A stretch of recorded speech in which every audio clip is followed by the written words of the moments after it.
ഞാൻ മണ്ണൂർ ചന്ദ്രൻ, പൊറാട്ടുകളി ആശാനാണ്. ഇന്ന് നാടക ദിനമാണല്ലോ, അതുകൊണ്ട് നമ്മളാലാകുന്ന സംഭാവന. ഞാൻ എഴുതിയ ഒരു നാടകമാണ്, ചെറിയ നാടകം. ആ നാടകത്തിൻ്റെ ഒരു സംഭാഷണമാണ് ഞാനിവിടെ അവതരിപ്പിക്കുന്നത്. അതുകൊണ്ട് ഇതിൽ കഥാപാത്രങ്ങൾ ഡോക്ടറുണ്ട്, നമ്മുടെ മാഷുണ്ട്, മാഷിൻ്റെ ഭാര്യയുണ്ട്, കുട്ടികൾ, അങ്ങനെ വിവിധ കഥാപാത്രങ്ങളായിട്ടാണ് ഞാനിത് എഴുതിയിട്ടുള്ളത്. അതിൻ്റെ ഒരു വരി പാട്ട് ഇവിടെ പാടാൻ ആഗ്രഹിക്കുകയാണ്. ആത്മവിദ്യാലയത്തിൽ എല്ലാവരും പഠിക്കണേ, ആത്മവിദ്യാലയത്തിൽ എല്ലാവരും പഠിക്കണം, നമ്മുടെ മക്കളൊക്കെ അക്ഷരം അറിയണം. ആത്മവിദ്യാലയത്തിൽ എല്ലാവരും പഠിക്കണം, നമ്മുടെ മക്കളൊക്കെ അക്ഷരം അറിയണം. മാഷും ടീച്ചറും പറഞ്ഞത് എല്ലാവരും ശ്രദ്ധിക്കണം, മാഷും ടീച്ചറും പറയുന്നതെല്ലാവരും ശ്രദ്ധിക്കണം. എല്ലാ മക്കളും അറിവുകൾ നേടണം, എല്ലാ മക്കളും അറിവുകൾ നേടണം. മാഷ് വരികയാണ്, സ്കൂൾ വിട്ടിട്ട് മാഷ് വരികയാണ്.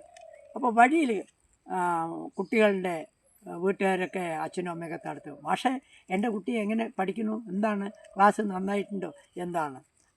ശരി, ഞാനത് പറഞ്ഞുതരാം, നല്ല ശ്രദ്ധിക്കാൻ പറയൂ എന്ന്.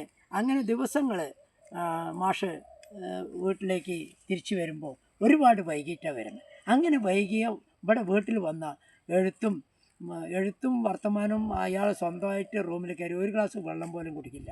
അങ്ങനെ വെള്ളം കുടിക്കാണ്ടായപ്പോൾ ഭാര്യ പറഞ്ഞു, എന്താ അത്, ഏത് നേരത്തും എഴുത്തും കുത്തന്നെ, ഒരു ഗ്ലാസ് വെള്ളം കൂടി കുടിച്ചിട്ടില്ലല്ലോ എന്ന് പറയും. എനിക്ക് എപ്പോഴും തന്നെ, അതുകൊണ്ട് എല്ലാം കുടിക്കാം, ഭക്ഷണം കഴിക്കുകയൊക്കെ ചെയ്യാം. നാളെ പരീക്ഷ അടുത്താകാരായി, അതുകൊണ്ട് ഒരുപാട് കാര്യങ്ങൾ എഴുതാനും വായിക്കാനും കുട്ടികൾക്ക് നമ്മൾ പഠിച്ചിട്ട് വേണ്ടേ നമ്മുടെ കുട്ടികൾക്ക് പറഞ്ഞു കൊടുക്കാൻ. അതുകൊണ്ട് എപ്പോഴും ഇങ്ങനെ തന്നെ ഭാര്യ പറയുകയാണ്, എപ്പോഴും ഇങ്ങനെ തന്നെ, ചുമരുണ്ടെങ്കിലേ ചിത്രം എഴുതുള്ളൂ എന്ന് ഭാര്യ പറയുമ്പോൾ അതൊക്കെ ശരി, ഇരിക്കട്ടെ, ശരി. വെള്ളം കുടിച്ചു, പിന്നെയും അദ്ദേഹം സ്കൂളിലേക്ക് പോയി തിരിച്ചു വരികയാണ്. അപ്പോൾ ഈ മാനസിക അവസ്ഥ, ഇയാളിങ്ങനെ ഉറക്കമില്ല, ഏത് നേരത്തും എഴുത്താണ് ഈ മാഷ്. അങ്ങനെ ആകുമ്പോൾ അയാളുടെ മാനസിക സമനില തെറ്റിയിരിക്കുകയാണ്. അത് ഭാര്യ മനസ്സിലാക്കി. ഭാര്യ പറയുകയാണ്, പിന്നെ എന്താ ചെയ്യുക, ഇയാൾ പറഞ്ഞാലും കേൾക്കില്ലല്ലോ. അപ്പോൾ അങ്ങനെ ക്ലാസ്സിൽ പോയപ്പോൾ അവിടുത്തെ സ്കൂൾ മാനേജർക്ക് തന്നെ സംശയം തോന്നി മാഷിൻ്റെ പേരിൽ. ആ സ്കൂളിൽ വെച്ചിട്ട് ഏറ്റവും നല്ലൊരു മാഷാണ്, ആ സ്കൂളിൽ നിലനിർത്തുന്നത് തന്നെ ആ മാഷാണ്. അത് മാനേജർക്ക് നല്ലപോലെ അറിയാം. അപ്പോൾ മാഷേ എന്താണ്, നല്ലപോലെ ഭക്ഷണമൊക്കെ കഴിക്കണം, എല്ലാം കഴിക്കുന്നുണ്ട്, കുഴപ്പമൊന്നുമില്ല, അങ്ങനെ പോകുന്നു. ഇയാൾക്ക് സംശയം കുറച്ച് കൂടുതൽ തോന്നിയപ്പോൾ മാഷിൻ്റെ വീട്ടിലേക്ക് വന്ന് ഭാര്യനോട് പറയാണ്. ഭാര്യ അവിടെ പിന്നെ ഉമ്മർത്തുണ്ടായിരുന്നു. അവിടെ മാഷുണ്ട് അവിടെ എന്ന് ചോദിച്ചു മാനേജർ. ഉണ്ട്, ഭാര്യ പറഞ്ഞു. അപ്പോൾ അവിടെ എഴുതിക്കൊണ്ടിരിക്കുകയാണ് അദ്ദേഹം എന്ന് പറഞ്ഞു. അതെ, പക്ഷെ ഒരു കാര്യം പറയാനാണ് ഞാൻ വന്നത്, വേറൊന്നുമല്ല, മാഷിൻ്റെ ഇപ്പോഴത്തെ ഒരു സമയം അല്ലെങ്കിൽ സമനില, ചിന്താബോധങ്ങളൊക്കെ മാറിയിരിക്കുന്നു, മാഷ് ഒരുപാട് ക്ഷീണിച്ചിരിക്കുന്നു, മാഷാണ് സ്കൂളിനെ നിലനിർത്തുന്നത് എന്നുള്ളത് നിങ്ങളെ അറിയിക്കാൻ വേണ്ടി വന്നതാണ്. അപ്പോൾ ഒരു ഡോക്ടറെ കാണിക്കുന്നത് നല്ലതാണ് എന്ന് ഭാര്യനോട് പറഞ്ഞു. മാഷ് കുറച്ച് നേരം കഴിഞ്ഞ് ഇതായപ്പോൾ വേഗം വന്നു. വരൂ എന്ന് പറഞ്ഞു, ഇരിക്കൂ എന്ന് പറഞ്ഞു. കുറച്ച് പറഞ്ഞ ചായ എന്തോ കൊണ്ട് കൊടുത്തപ്പോൾ അത് കഴിഞ്ഞു, എനിക്ക് കുറച്ചും കൂടി എഴുതാനുണ്ട് എന്ന് പറഞ്ഞ അയാൾ അകത്തേക്ക് പോയി മാഷ്.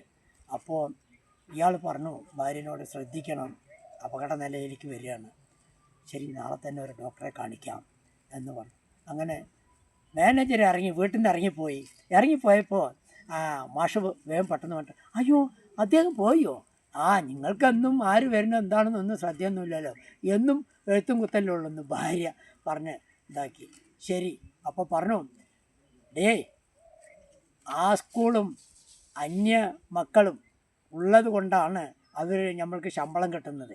എൻ്റെ ശമ്പളം വാങ്ങിയിട്ടല്ലേ നമ്മളിന്ന് നന്നായിട്ടൊരു വീട് വെച്ചിരിക്കുന്നത്, നമ്മുടെ എല്ലാ കാര്യങ്ങളും നടത്തുന്നത് ആ ശമ്പളം കൊണ്ടാണ്, അത് നിലനിർത്തണം. അപ്പോൾ ഇതൊക്കെ ശരിയാണ്, പക്ഷേ നിങ്ങളുടെ ആരോഗ്യം നിങ്ങൾ നോക്കണ്ടേ. ഒന്നും സാരമില്ല എന്നും പറഞ്ഞ് അയാൾ വീണ്ടും സ്കൂളിലേക്ക് പോയിട്ട് തിരിച്ചു വരാൻ കുറച്ച് വൈകി. നിങ്ങളോട് നേരത്തെ വരാൻ പറഞ്ഞാൽ കേൾക്കില്ല. അപ്പോഴേക്കും അവിടെ വാഹനങ്ങളൊക്കെ റെഡിയാക്കി സ്കൂളിലേക്ക് ഡോക്ടറെ കാണാൻ പോവാണ്. ഡോക്ടർ പരിചയമുള്ള ആളാണ്. അപ്പോൾ അദ്ദേഹം പറഞ്ഞു മാഷ് വരും ഇരിക്കും എന്ന് പറഞ്ഞു. ടോക്കനടുത്ത് ക്യൂ നിൽക്കാതെ വേഗം അദ്ദേഹത്തിനെ നോക്കിയപ്പോൾ വേറെ കുഴപ്പമൊന്നുമില്ല, എന്താ ഉറക്കം ഇല്ല, നിങ്ങൾക്ക് കുറച്ച് മാനസിക ഒരിതുണ്ട്, വേറെ കാര്യമൊന്നുമില്ല, നമ്മൾ ശ്രദ്ധിച്ചാൽ മരുന്ന് കഴിച്ചാൽ മാറേണ്ടതേ ഉള്ളൂ എന്ന് പറഞ്ഞു ഡോക്ടർ. അങ്ങനെ ഭാര്യനെ വിളിച്ച് ഡോക്ടർ സ്വകാര്യമായിട്ട് പറഞ്ഞു, വളരെ അപകടം തരണം ചെയ്തിരിക്കുകയാണ്, നിങ്ങൾ അപകടത്തിലേക്ക് വരാൻ പോവുകയാണ്. അത് നിങ്ങളാണ് യഥാർത്ഥ ഒരു ഭാര്യ. ഈ മാഷിനെക്കുറിച്ച് നിങ്ങൾ മനസ്സിലാക്കിയല്ലോ, ഉടനെ ഇവിടെ എത്തിയല്ലോ, അതുകൊണ്ട് ഇനി പേടിക്കണ്ട, ഈ മരുന്ന് കഴിച്ചാൽ അയാൾക്ക് സമാധാനവും നല്ല ഭക്ഷണം കൊടുക്കുക, മാഷിനെ നിർബന്ധിച്ച് ഭക്ഷണം കഴിപ്പിക്കുക. അങ്ങനെ തുടർന്ന് വന്നപ്പോൾ അയാൾ എപ്പോഴും എഴുതിക്കൊണ്ടിരിക്കണം. ഒരു പോസ്റ്റ്മാൻ വരികയാണ്. ഒരു പോസ്റ്റ്മാൻ വന്നിട്ട് ഒരു ലെറ്റർ കൊടുക്കുന്നു. ആ ലെറ്റർ പൊളിച്ച് വായിച്ച് നോക്കി ഭാര്യ. വായിച്ച് നോക്കിയപ്പോൾ എന്താ, കേരളത്തിലെ സംസ്ഥാന അവാർഡ്, ദേശീയ അവാർഡ്, ഏറ്റവും മികച്ച അധ്യാപകനുള്ള അവാർഡ് അദ്ദേഹത്തിന് ലഭിച്ചിരിക്കുകയാണ്. അങ്ങനെ എന്താ അത് പൊളിച്ച് വായിച്ചിട്ടൊരു സന്തോഷം. ഇതെല്ലാം നമ്മുടെ നാട്ടിലുള്ള മക്കളും നമ്മുടെ വിദ്യാലയമായ ആ വിദ്യാലയത്തിൻ്റെയും ആ മാനേജറിൻ്റെയും എൻ്റെയും നമ്മുടെ എല്ലാവരുടെയും കഴിവാണ്, അല്ലാണ്ട് എൻ്റെ സ്വന്തം കഴിവല്ല എന്ന് മാഷ്. അങ്ങനെ ഇന്ന മാസം ഇത്രാം തീയതിക്ക് നിങ്ങൾ അവിടെ എത്തണം, അടുത്ത മാസം 17-ാം തീയതി അവിടെ എത്തണം, അവാർഡ് വാങ്ങിക്കാൻ തിരുവനന്തപുരത്ത് എത്തണം എന്ന് പറഞ്ഞിട്ട് കേരള സർക്കാരിൻ്റെ മികച്ച അവാർഡിനുള്ള അർഹനായ ആ മാഷ് അത് വാങ്ങിക്കാൻ എല്ലാവരും കൂടി പോകണം. നന്ദി, നമസ്കാരം.